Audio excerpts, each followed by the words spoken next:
नमस्कार किसान साथियों, आज हम बात करेंगे सरसों में सफ़ेद रतुआ यानी वाइट रस्ट और जो सरसों के अंदर पत्ता यानी तना गलन वाली बीमारी होती है। ये दो मुख्य बीमारी होती है जो बहुत ज़्यादा नुकसान करती है किसानों के खेत में। तो किसान साथियों, अगर चैनल पर पहली बार आए हों, चैनल को सब्सक्राइब कर लें, वीडियो को लाइक और शेयर ज़रूर कर दें। तो किसान साथियों, आज बात करेंगे सरसों की खेती की। यानी सरसों की खेती हरियाणा, पंजाब, राजस्थान, अन्य सभी राज्यों में लगभग एक ऊंचे स्तर पर की जाती है। तो किसान साथियों, यानी समय रहते इन दोनों बीमारियों को अगर हम कंट्रोल कर सकते हैं तो कर सकते हैं। बाद में क्योंकि सरसों में फलियां भी आ जाती हैं, संपूर्ण रूप से दाना बन जाता है, तो फिर बहुत ज़्यादा नुकसान देखने को मिलता है पैदावारी के अंदर। तो किसान भाइयों, पहले हम बात करेंगे सरसों में जो सफ़ेद रतुआ है उसके बारे में, और फिर बात करेंगे जो तना छेदक यानी जो सरसों का पौधा संपूर्ण रूप से अपनी हाइट बना लेता है और उसके अंदर जो भी फलियां बन जाती है, उसके बाद में पौधा सूख जाता है, यानी सूखने वाली बीमारी हो जाती है, जिससे पैदावार यानी सरसों भी लगभग सभी किसान भाई कहते हैं कि थोथड़ा मरेगी। तो किसान भाइयों, थोथड़ा मारने का यही कारण है जो तना छेदक बीमारी है, उसने अपने खेतों में घर बना लिया और अपनी सरसों की पैदावार बढ़ाने की बजाय घट चुकी है। तो किसान साथियों, पहले बात करा अपा जो सफ़ेद रतुआ है उसकी किस प्रकार तक कंट्रोल करा।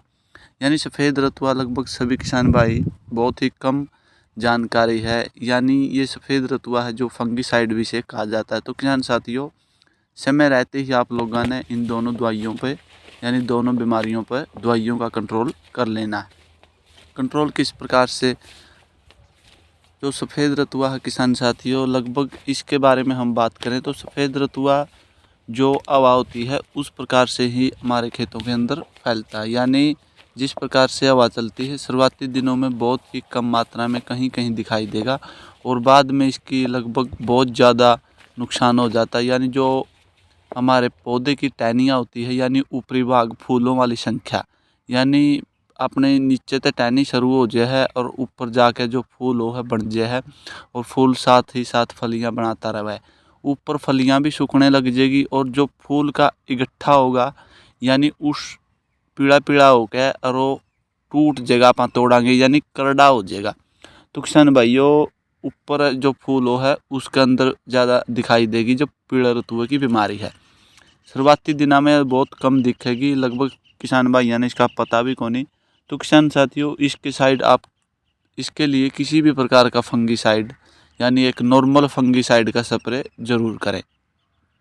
अगर फंगीसाइड की रिकमेंड करेंगे तो किसान साथियों लगभग टाइम ज़्यादा लगेगा आपको वीडियो में, इसलिए आप लोग इसके लिए कोई भी फंगीसाइड एक नॉर्मल फंगीसाइड छिड़काव करें, और छिड़काव किस टाइम पे करें ये बात आप लोगों पर निर्भर करती है।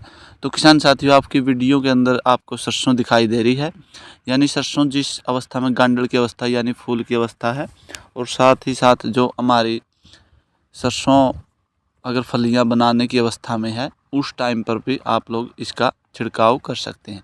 इसके लिए किसान साथियों, कोई भी फंगीसाइड हो या आप लोग अपनी सरसों के अंदर गांडल वाली अवस्था में यानी फूल की अवस्था में अगर सल्फर भी डाल देते हैं, 80% वाला सल्फर डाल देते हैं, या तो किसी बालू रेत के अंदर मिलाकर या अन्य किसी भी प्रकार के टॉनिक के अंदर साथ मिलाकर अगर सल्फर आप लोग अपने खेतों में डाल देते हैं, उससे भी इस बीमारी पर कंट्रोल पाया जाता है, यानी कंट्रोल हम लोग कर सकते हैं।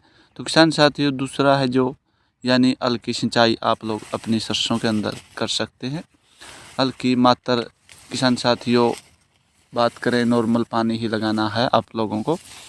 तो किसान साथियों, जो ये सफ़ेद रतुए की बीमारी थी इस पर आप लोग संपूर्ण रूप से कंट्रोल पा सकते हैं। यानी किसी प्रकार का कोई भी एक फंगीसाइड हो नॉर्मल, और किसान साथियों एक सिंचाई के द्वारा, और किसान साथियों तीसरा है जो सल्फर के द्वारा, यानी आप लोग सल्फर भी इसके अंदर डाल सकते हैं फूल वाली अवस्था के अंदर यानी गांडल की अवस्था में। तो किसान साथियों, जो हमारी यानी फूल है, फूल भी नहीं मुड़ेगा, और जो गांठे हो जाते हैं यानी जलेबियां बन जाती हैं, उन पर आप लोग संपूर्ण रूप से कंट्रोल पा सकते हैं।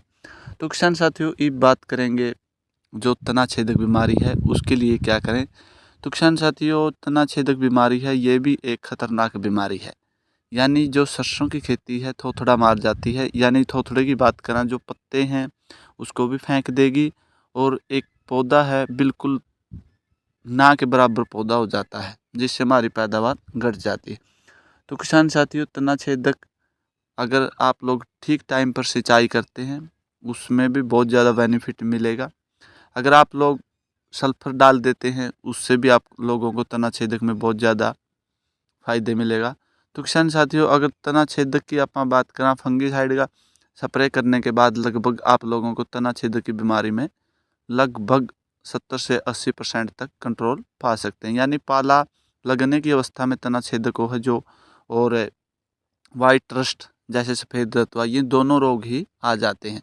तो किसान साथियों, समय रहते आप लोग हल्की फुल्की सिंचाई कीजिए और जो सल्फर वगैरह आप लोगों को वीडियो के माध्यम से जानकारी दी है उसको अपने खेते में डालिए, जिससे आप लोगों को कम बजट के अंदर एक अच्छी पैदावार मिल सके। तो किसान साथियों, अगर जानकारी अच्छी लगी चैनल को सब्सक्राइब करें, वीडियो को लाइक और शेयर ज़रूर करें।